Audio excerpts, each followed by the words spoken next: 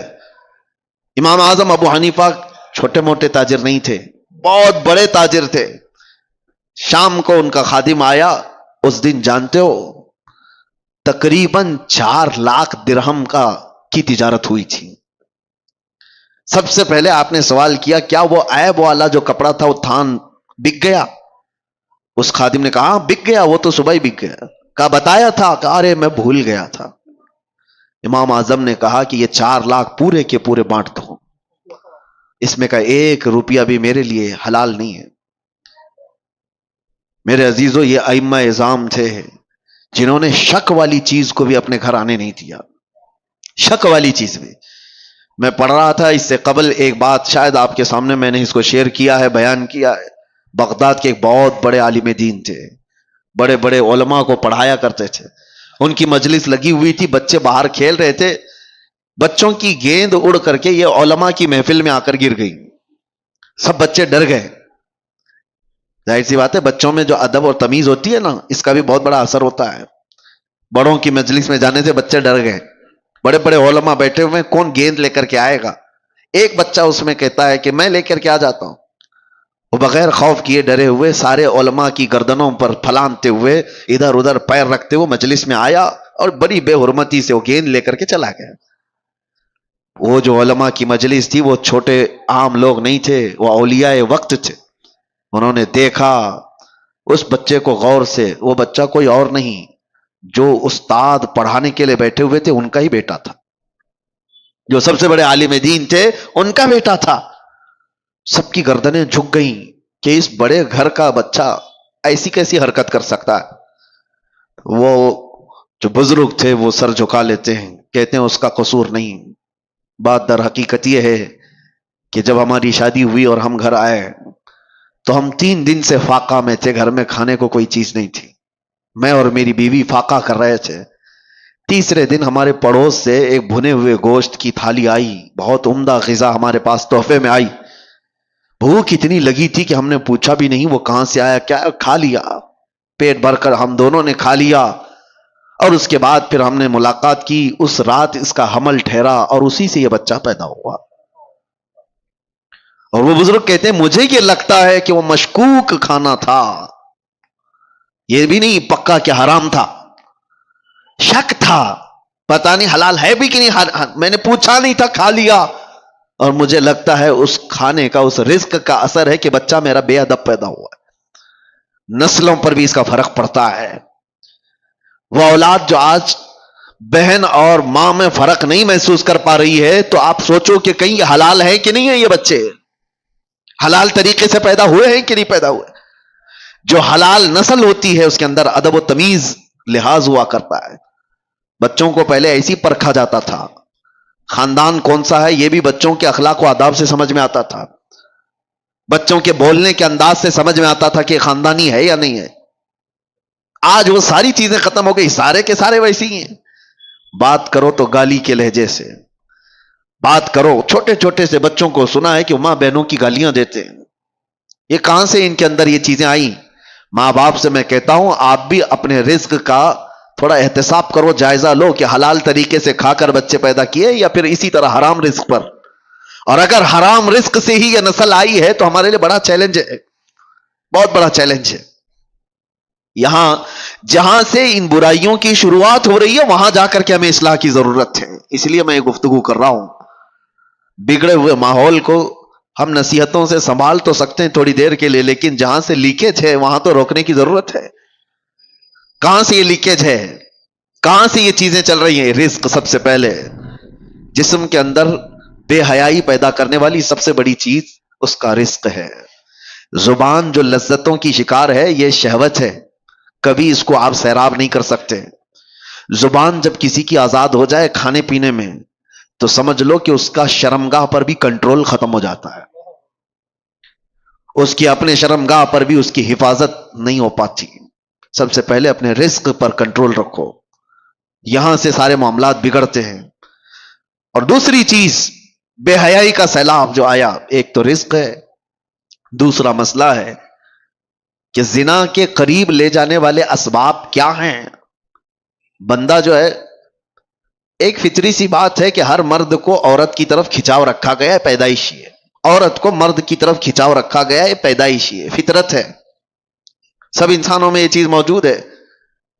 لیکن اس فطرت سے بھی بڑھ کر کے آدمی کب آتا ہے؟ اپنی ماں سے اگر کوئی بدکاری کر لے، بہن سے کر لے، بیٹی سے کر لے، تو یہ فطرت سے بھی بڑھ کر کے آدمی نے کر لیا، انسانیت بھی بھلا دیا.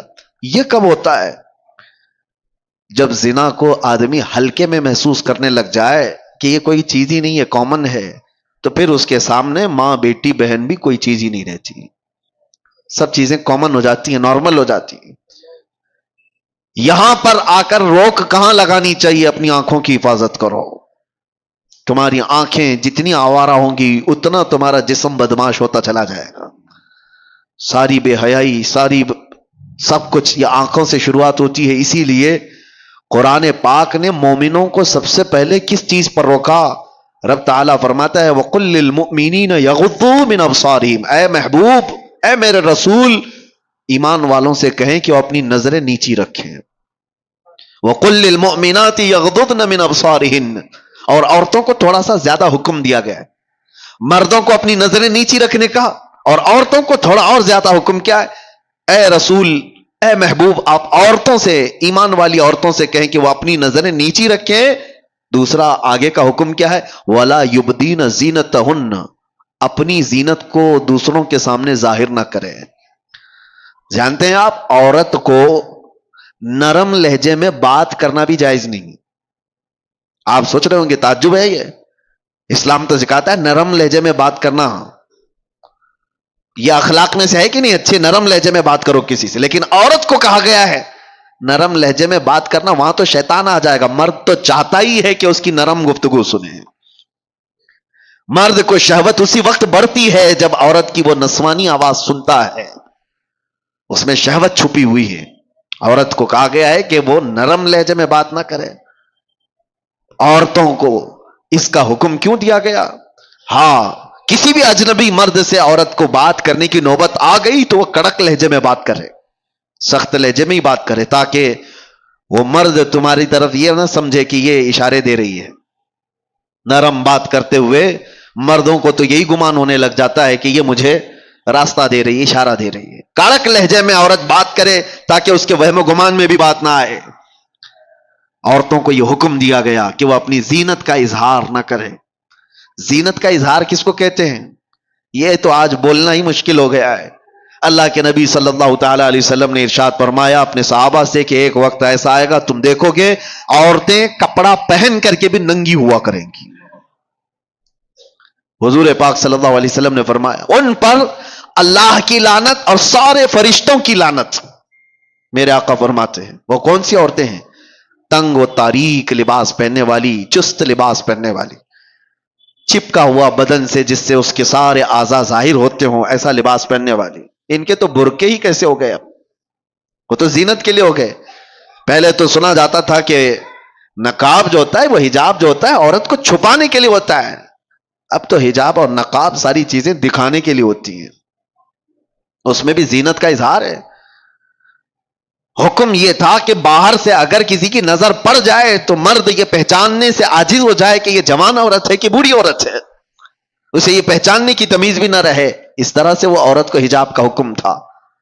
لیکن عورتیں آج کپڑا پہن کے بھی ننگی ہیں. یہ زنا کے عام ہونے کے اسباب ہیں. جب اس طرح کی حرکتیں ہوں گی تو گھر محفوظ نہیں رہیں گے، کسی کے گھر محفوظ نہیں رہیں گے. نوجوانوں سے ہم تاکید تو کر سکتے ہیں کہ بیٹا آپ اپنی نظریں نیچی رکھو، اپنی حیا کا قتل مت کرو. ہم آپ سے یہ کہہ تو سکتے ہیں کہ آپ اپنے آپ کو کنٹرول میں رکھو، لیکن ان عورتوں کا کیا جو خود ہی ننگی باہر آ جائیں؟ ایک نوجوان کہاں تک اپنے آپ کو سنبھالے گا، کہاں تک برداشت کرے گا؟ کیا اس میں ان عورتوں نے بڑا کردار نہیں ادا کیا ہے کہ بے حیائی کو پھیلانے میں، بچوں کے اخلاق کو بگاڑنے میں ان عورتوں کا کردار نہیں ہے؟ بہت بڑا کردار ہے۔ ہم دنیا بھر کی عورتوں کو کچھ کہنے جائیں تو ہمیں اب ٹون مارا جائے گا کہ عورتوں کے حقوق کا قاتل ہے، یہ عورتوں کی آزادی کے خلاف ہے یہ مولانا لوگ۔ دیکھو پورے جھنڈ کے جھنڈ حملہ کرنے لگ جاتی ہیں عورتیں، کوئی ایک بھی اگر ان کے لباس پر بات کرے تو ان کو ایسا لگتا ہے کہ سب کے سب حملہ آور ہو جائیں گی۔ عورتوں پر ہی بولتے ہو، مردوں کو نہیں بولتے۔ اسلام وہ ہے جو پہلے مردوں کی آنکھوں پہ پابندی لگایا ہے، لیکن اس کا مطلب یہ نہیں ہے کہ سارے مرد اپنی آنکھیں نیچے رکھ کر کے ہی جائیں گے اور آپ اپنا جسم کھلا رکھ کر کے ہی کہو۔ تو ان عورتوں سے میں کہتا ہوں جن کو ہمارے جملے برے لگتے ہیں، میاں قانون بھی ہے، پولیس بھی ہے، ڈپارٹمنٹ بھی ہے، سب کچھ تو ہے گورنمنٹ کے اندر، حکومت کے اندر، تو پھر اپنا سونا چاندی تجوری میں کیوں رکھتے ہو؟ چوکھٹ پہ رکھا کرو۔ پولیس تو ہے نا، حفاظت کے لیے گورنمنٹ تو موجود ہے، لاؤ اپنی جویلری پوری باہر دروازے کے باہر رکھ کر کے آرام سے سو۔ آپ کو لگے گا نہیں پولیس تو ہے، 24 گھنٹے تھوڑی نا میرے مال کو دیکھ رہی۔ یہی ہم آپ سے کہنا چاہتے ہیں، نوجوان اپنی آنکھیں نیچی تو کر لیں گے لیکن 24 گھنٹے نہیں کر سکتے۔ تم اپنی حفاظت تو کرو، تم اپنے جسموں کی حفاظت کرو۔ اور جس طرح سے یہ عورتوں کو برا لگتا ہے، میں ان سے یہی کہتا ہوں تمہارے جسموں کو ہم حفاظت کے لیے کہہ رہے ہیں، یہ نہیں کہ کوئی یہ پابندی ہے، یہ کوئی قید ہے۔ کس نے کہا کہ تم کو قید کرنا ہے؟ اگر عورتوں کو قید میں رکھنا ہوتا تو ہماری آدھی شریعت ام المومنین عائشہ صدیقہ سے نہیں چل رہی ہوتی۔ سیدتنا عائشہ صدیقہ رضی اللہ تعالیٰ عنہا کے بیان کردہ حدیثوں سے آدھی شریعت ہے ہماری۔ آپ کو کیا لگتا ہے عورتوں کو قید کیا گیا ہے؟ عورتوں کو قید نہیں، عورتوں کو ان کے مقام پر رکھا جا رہا ہے جس کے وہ حقدار ہیں۔ کبھی آپ یہ سوال کرتے ہیں کہ خانہ کعبہ پر غلاف کیوں چڑھایا جاتا ہے؟ اس لیے کہ وہ مقدس ہے۔ قرآن پہ غلاف کیوں رکھا جاتا ہے؟ فرق کرنا ہے کہ وہ مقدس ہے۔ یہ تمام چیزیں کیوں رکھی جاتی ہیں؟ کہ ان کا تقدس برقرار رکھے عورتوں کو۔ اسی لیے پورے لباس کی بات ہم کرتے ہیں کہ ان کا تقدس برقرار رہے۔ ننگی رہے تو ہر ایرا غیرہ نتھو کھیرا دیکھتا تو رہے گا ہی۔ لوگوں کی شہوت پر کسی کا کنٹرول تھوڑی نہ ہے۔ کتنوں کی آنکھوں کو ہم بچائیں گے؟ یہ بے حیائی کا جو دور دورہ ہے اس میں یہ سارے اسباب ہیں۔ برا رزق جب جسم میں جاتا ہے تب اس کا زنا کی طرف میلان زیادہ ہوتا ہے۔ حرام رزق جسم میں آتا ہے تو بے حیائی کی طرف بڑھتا ہے۔ اور دوسرا کارن، عورتیں اور مرد جب اپنے لباس کے ساتھ ناانصافی کرتے ہیں تو پھر یہ بے حیائیوں کا دور دورہ ہے۔ شیطان یہ چاہتا ہی ہے کہ تمہارا لباس نکال دیا جائے، تمہیں ننگا کر دیا جائے۔ وہ یورپ ہے جس نے جانور اور مردوں کے، انسانوں کے فرق کو مٹا دیا ہے۔ میں اکثر ایک جملہ جو کہتا ہوں، ننگا رہنا اگر فیشن ہے تو بھینس زیادہ فیشنیبل ہے، جانور زیادہ فیشنیبل ہے، وہ تو کچھ بھی نہیں پہنتے۔ ننگا رہنا کوئی فیشن ہے؟ انسانیت کیا ہے؟ ہم کوئی جنگلی زندگی گزار رہے ہیں کیا ہمیں کپڑے میسر نہیں ہیں؟ اس کو یہ شیطانی تمام جماعتوں نے مل کر کے شہوتوں کو عام کرنے کے لیے ننگا کیا ہے، ورنہ کپڑوں کی دشمنی کس کی ہے؟ ارے بڑے بڑے برانڈ کے کپڑے تو تم ہی لوگ بناتے ہو اور پھر ننگا بھی رکھنا چاہتے ہو۔ کمپنیاں بند کر دو، کپڑے ہی مت بناؤ۔ جو کپڑے بنتے ہیں تو اس بات کا تصور میں آپ کو لانا چاہتا ہوں، کس کے لیے بنتے ہیں؟ جانوروں کے لیے۔ حیرت ہوتی ہے، میں کبھی کبھار یہ بھی چیز محسوس کرتا ہوں، محفلوں میں، شادیوں میں، باراتوں میں وہ کرسیاں زیادہ پردے میں رہتی ہیں عورتوں سے ہیں۔ اور کرسیوں کو شامیانے والے موجود ہیں، اوپر سے نیچے تک چھپائے ہوتے ہیں، پتہ بھی نہیں چلتا اندر لال کرسی ہے کہ پیلی کرسی ہے، کپڑا اڑا دیا ہے۔ بے جان کرسی کو اتنا پردے میں رکھا ہے اور جان والی عورت کو پوری طرح سے زینت بنا کر لوگوں کے سامنے رکھا ہے۔ ان خواتین سے میں کہتا ہوں تمہیں آج کوئی روکنے والا نہیں ہے، کوئی قانون ایسا نہیں ہے کہ تمہیں پابند کرایا جائے۔ صرف ایک قانون ہے، وہ اللہ رب العزت کا خوف۔ تمہیں قیامت کے دن اٹھایا جائے گا۔ میرے آقا صلی اللہ تعالی علیہ وسلم نے فرمایا معراج کی شب میں نے جہنم میں اکثر عورتوں کو دیکھا ہے، ان کے عذابات کا بھی ذکر فرمایا۔ ان میں سے ایک عذاب کا ذکر میرے آقا نے فرمایا کہ عورتوں کو بالوں سے باندھ کر کے سزا دی جا رہی تھی اور ان کے بالوں میں پیپ اور خون بھرا ہوا تھا اور فرشتے ان کو دردناک اذیتیں دے رہے تھے، عذاب میں مبتلا کر رکھے ہوئے تھے۔ پوچھا گیا کون سی عورتیں ہیں؟ کہا گیا کہ یہ اپنی زینت کا اظہار عوام کے سامنے کرتی تھی، یہ بے حیا باہر آیا کرتی تھی۔ تمہیں اسلام نے جو عزت و وقار دیا ہے اس عزت و وقار کے ساتھ رہو، ورنہ معاشرہ بہت خراب ہوتا جا رہا ہے۔ اب یہاں مردوں کی ذمہ داری ہے، اپنی بیٹیوں کو پردہ سکھاؤ۔ ننگی لا کر کے بازاروں میں گھمانے کو پوش نہیں کہا جاتا، بے حیا آدمی ہے وہ جو اپنی بیٹیوں اور اپنی عورتوں اور اپنی بہنوں کے پردے کے سلسلے میں آزاد خیالی کا اظہار کرتا ہے۔ نہیں، ہمارے ہاں تو یہ سب نہیں چلتا ہے، نہیں چلتا ہے۔ میرے آقا صلی اللہ علیہ وسلم نے فرمایا دیوس جہنمی ہے، دیوس جہنمی ہے، دیوس جہنمی ہے۔ صحابہ نے پوچھا یا رسول اللہ وہ کون ہے دیوس؟ حضور پاک فرماتے وہ شخص دیوس ہے جس کی عورت بے پردہ باہر نکلتی ہے، وہ مرد بھی جہنم میں جائے گا۔ مرد کے بارے میں، عورت کے بارے میں اور مرد کے بارے میں۔ اور ایک بات میں آپ کو بتاؤں، مرد اپنی غیرت اور اپنی مردانگی کیسے اس کی پہچانی جاتی ہے؟ عرب والوں سے آج بھی پوچھو، عرب میں آج بھی جا کر کے پوچھو، آج بھی ان کے حالات اگرچہ بگڑے ہوئے ہوں لیکن سگی بھابھی کو بھی کوئی دیور نہیں دیکھ سکتا وہاں۔ کئی ایسے میں گھر جانتا ہوں، کیونکہ ان کی غیرت ہے، اس کو مردانگی سمجھتے ہیں، اپنی عورت کی حفاظت کرنا۔ یہ بے غیرت بے حیا لوگ ہیں جو اپنی عورتوں کا اظہار کرنے کے لیے باہر لے آتے ہیں، شک ہوتا ہے تم پورے ہو بھی کہ نہیں ہو، عورتوں کا اظہار کرانے کے لیے۔ اور اب تو فیشن بنا ہوا ہے، ایک خوبصورت عورت کسی کی آ گئی تو وہ دوستوں میں لا کر کے اس کو ملوا رہا ہے، اس کو دکھوا رہا ہے، دیکھو ہم تمہاری بھابھی کیسی ہے۔ معاذ اللہ رب العالمین، تم زنا کے دروازے کھول رہے ہو، تم بے حیائی کی دروازے کھول رہے ہو۔ تمہاری عورت بازار کی زینت نہیں ہے جو لا کر کے دکھا رہے ہو۔ ارے موبائل دکھا دیا، گھڑی دکھا دیا، جوتے چپل دکھا دیا، سمجھ میں آتی ہے کہ چلو اس کی اپنی خوشیوں کا اظہار کر رہا ہے، اپنی بیوی کو دکھاؤ گے دوسروں کے پاس اور امید کیا رکھتے ہو سامنے والے سے؟ یہ تو بات ہی الگ ہو گئی کہ کتے کو سامنے گوشت دکھا کر کے پھر کہا جائے کتا کچھ نہیں کرتا ہمارا، کتا گوشت خور ہے، وہ کھائے گا، آج نہیں کھائے گا، کل نہیں کھائے گا، کبھی تو تم نے دروازہ کھول رکھا ہے، وہ کبھی نہ کبھی کھائے گا اس چیز کو۔ اسی لیے میرے عزیزوں، ایک بزرگ نے اپنے مرید سے کہا تھا، یہی لڑکیوں کے پردے اور حجاب کے بارے میں بات آئی تو انہوں نے کہا تھا بیٹا گوشت خرید کر کے لانا، 2 کلو گوشت ایک کھلے برتن میں سر پر رکھ کر کے لانا، کپڑا مت ڈھانکنا۔ وہ گوشت تو خرید لیا، سر پہ برتن رکھ کر کے اپنے بزرگ استاد کے پاس لا رہا تھا، جب تک کوے سارا گوشت کھا گئے تھے، کوئی چیل کوئی کوا کوئی اٹھا کر کے لے گئے، برتن خالی۔ تو استاد نے اس سے پوچھا کہاں گیا گوشت؟ کہا سب تو یہ پرندے کھا گئے، آپ نے منع کیا تھا کپڑا رکھنے۔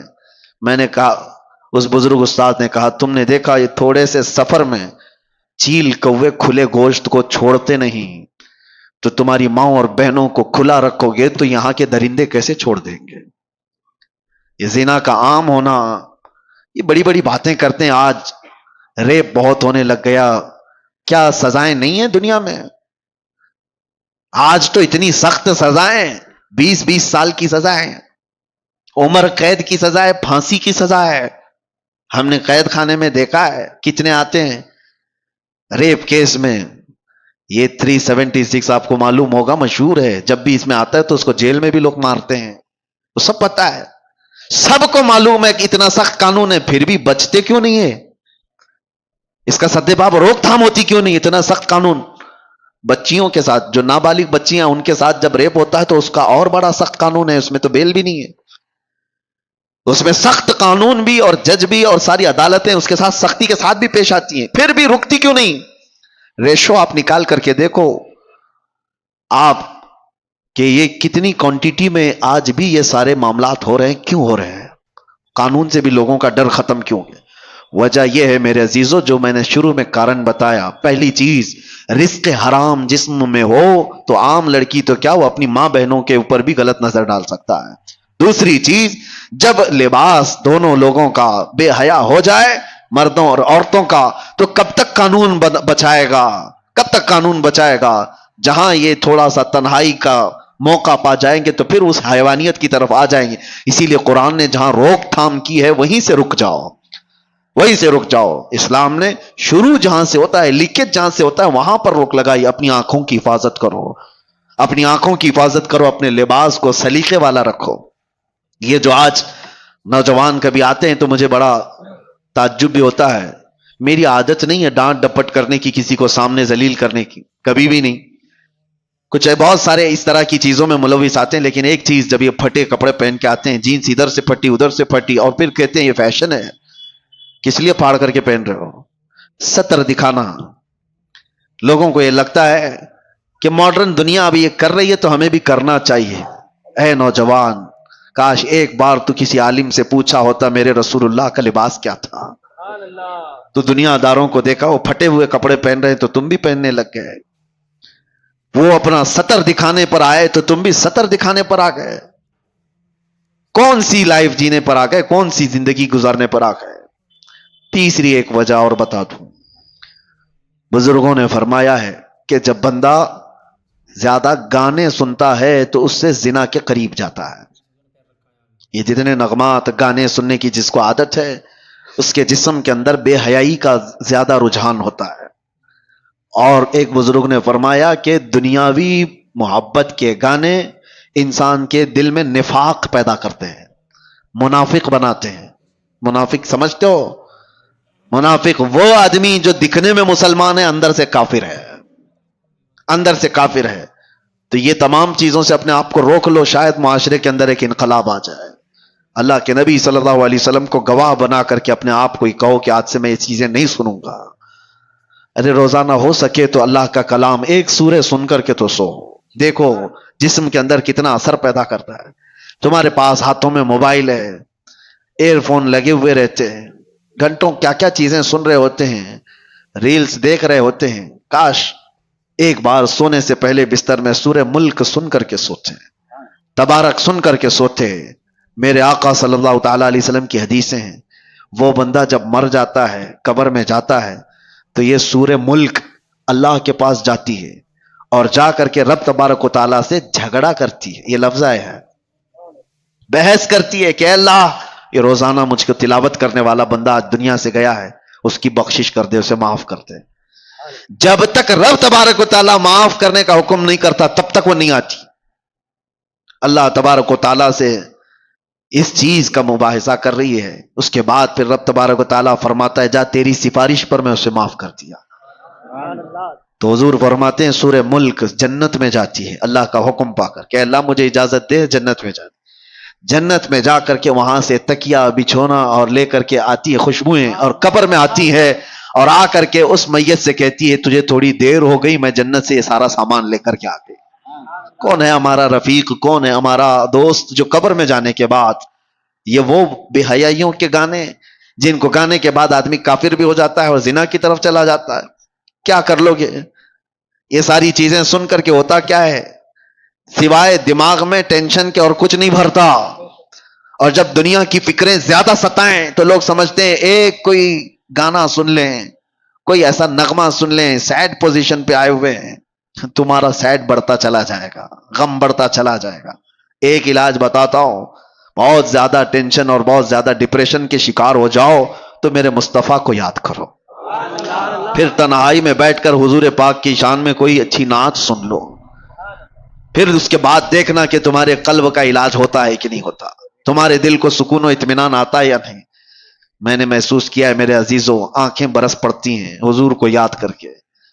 جب آدمی گھبرا کر کے حضور کو سننے کی کوشش کرتا ہے تو دل کی جتنی بھی بھڑاس ہے وہ نکل جاتی ہے, دیواروں کو پکڑ کر کے رونے کا من کرتا ہے, پھر سب کچھ ہلکا ہو جاتا ہے. بعد میں اسے لگتا ہے, اسی کو اعلیٰ حضرت نے کیا فرمایا تھا, ان کے نثار کوئی کیسے ہی رنج میں ہو, جب یاد آ گئے ہیں سب غم بھلا دیے, ان کی مہک نے دل کے غنچے کھلا دیے ہیں, جس راہ چل دیے ہیں کوچے بسا دیے ہیں. نبی آخر الزمان صلی اللہ تعالی علیہ وسلم کی یاد تمہارے دلوں کے اندر ایک انقلاب پیدا کرے گی, تمہارے چہرے پر رونق اور تمہاری زبان میں اثر پیدا کرے گی. اور آخری بات کی طرف میں آتا ہوں, ان بے حیائیوں اور برائیوں سے اپنے آپ کو بچانے کا ایک مضبوط اسلحہ دے کے جاتا ہوں, مضبوط ہتھیار. کیسے روکو گے؟ آنکھیں بچتی نہیں ہیں، زبان رکتی نہیں ہے، بے حیائی کی طرف زیادہ چلے جاتے ہیں. کوئی چیز تو ہونی چاہیے. لوگ آج شارٹ کٹ علاج زیادہ چاہتے ہیں. ہاں، کئی لوگوں نے مجھ سے یہ کہا کہ آپ پہلے کافی موٹے تازے دکھتے تھے، ابھی دبلے اتنے کیسے ہو گئے؟ وہ میاں بہت محنت کیا ہے. ایسا نہیں ہے کہ کچھ کسی سزا کی وجہ سے جسم گل گیا ہے. دن میں 8-8 کلومیٹر چلتا تھا، محنت کیا. اب کسی کو بتایا کہ جسم کی چربی پگھلانے کے لیے محنت کرنی پڑتی ہے، نہیں، ان کو کوئک علاج چاہیے اور وہ ڈھونڈ رہے ہیں. اور بیوقوف ڈاکٹروں کے ہاتھوں میں جا کر کے اپنے آپ کو برباد بھی کرتے ہیں. کوئی ڈاکٹر کہا صبح سے شام تک 5 کلو کم ہو جائے گا، چلا گیا اس کے پاس بھی. یہ جو فطرت ہے نا، کوئک علاج چاہیے. نہیں میرے عزیزو، دنیا میں کوئی بھی اتنی آسانی سے چیز نہیں ملتی، اور جو مل جاتی ہے پھر وہ ڈپلیکیٹ ہو سکتی ہے. ہاں، ایک ہی چیز ہے کوئک علاج، وہ صرف اور صرف رب العالمین کا سجدہ ہے، بہت تیزی سے جو اثر لاتا ہے. اس کے علاوہ آپ دنیا میں کسی بھی چیز کو بغیر محنت کے حاصل نہیں کر پاؤ گے. میں جو بات عرض کر رہا ہوں، کوئی ہتھیار، کوئی اسلحہ ایسا جو ان بے حیائیوں پر کنٹرول کرنا مجھے سکھا دے. تھوڑی محنت تو ضروری ہے، تھوڑی محنت تو آپ کو ضروری ہے، لیکن ایک ایسا ہتھیار میں دے کر کے جاتا ہوں، دیکھنا آپ خود عمل کر کے. میری طرف سے کثرت سے صبح سے لے کر شام تک جہاں بیٹھو، جہاں کھڑے رہو، جہاں انتظار، جہاں کہیں پہ بھی اپنی زبان پر درود پاک پڑھنے کا ورد جاری رکھو. پڑھتے رہو، صرف اور صرف یہ پڑھتے رہو، اور پھر آپ محسوس کرو گے اللہ تعالیٰ کہاں کہاں سے تمہیں بچا لیتا ہے. یہ میرا چیلنج ہے آپ کو. میں کہتا ہوں اگر آپ کی غیر توجہی کی وجہ سے، آپ کی معلومات کے بغیر آپ کے سامنے حرام رزق آ بھی گیا، آپ کو پتہ ہی نہیں، تمہارے ہاتھوں میں کپ کپی پیدا ہو جائے گی، تمہارے منہ میں متلی آنے لگ جائے گی، تم کھا نہیں پاؤ گے. یہ اللہ کا نظام ہے.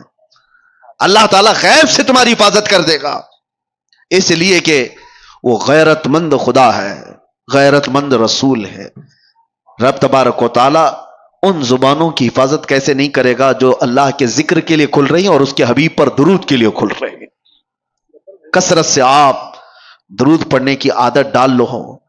میں نے سنا تھا شاعر مشرق اقبال کے متعلق، ڈاکٹر اقبال کو سنا ہوگا، ایک ہی شعر ہزاروں بار پڑھا گیا لیکن آج بھی اس میں ایک جان نظر آتی ہے کہ محمد سے وفا تو نے تو ہم تیرے ہیں، یہ جہاں چیز ہے کیا لوح و قلم تیرے ہیں. جملہ ہی تو ہے نا، شعر ہی تو ہے، ہزاروں شعروں پر بھاری شعر ہے. اقبال نے ایک دو شعر نہیں لکھے، ہزاروں شعر لکھے، لیکن اتنا اثر ہے کہ ہر مجمع میں، اور ایک بار نہیں 1000 بار پڑھو، اثر آج بھی دیتا ہے کہ نہیں دیتا. اقبال کے ان اشعار میں اثر کیسے اتنا؟ تو اقبال نے کہا تھا میں نے 1.25 کروڑ مرتبہ درود پاک پڑھا ہے، 1.25 کروڑ مرتبہ درود پاک پڑھا. میں نے یہ سنا تھا. اگر یہ بات ہے تو میرے عزیز و زبان کا اثر بڑھ جاتا ہے.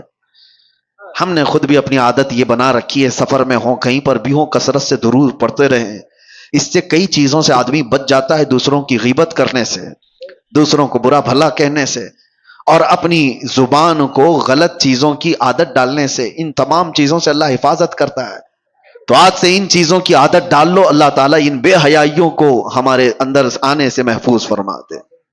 اور میرے عزیزوں، معاشرے کے اندر جو بے حیائیاں پھیلتی جا رہی ہیں، اپنے رزق پر کنٹرول کرو. ہر جگہ کھانے کی نہیں ہوتی. تم بھینس نہیں ہو، تم بیل نہیں ہو جہاں ہرا گھاس دکھا اور منہ ڈال دیا. ہر چیز تمہارے کھانے کے لیے نہیں ہے.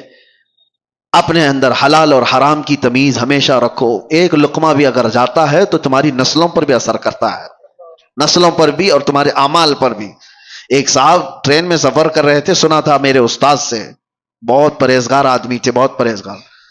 سفر کرنے کے وقت ظاہر سی بات ہے بہت سارے لوگوں سے ملاقات ہو جاتی. ایک بڑا مالدار آدمی بھی اس پہ سفر کر رہا تھا. اتفاق سے ایسا ہوا کہ وہ اتر گیا اور وہ اپنا سوٹکیس چھوڑ گیا، اس کو یاد ہی نہیں تھا. تو یہ جو بہت ہی پرہیزگار عالم تھے، انہوں نے دیکھا کہ یہ صاحب جو مجھ سے صبح سے ملے ہوئے تھے ان کا سوٹکیس چھوٹ گیا. اٹھایا تو دیکھا وہ کھلا ہی تھا، بے شمار اس کے اندر مال و دولت، پیسوں کی گڈیاں بھری ہوئی تھی اور جیولر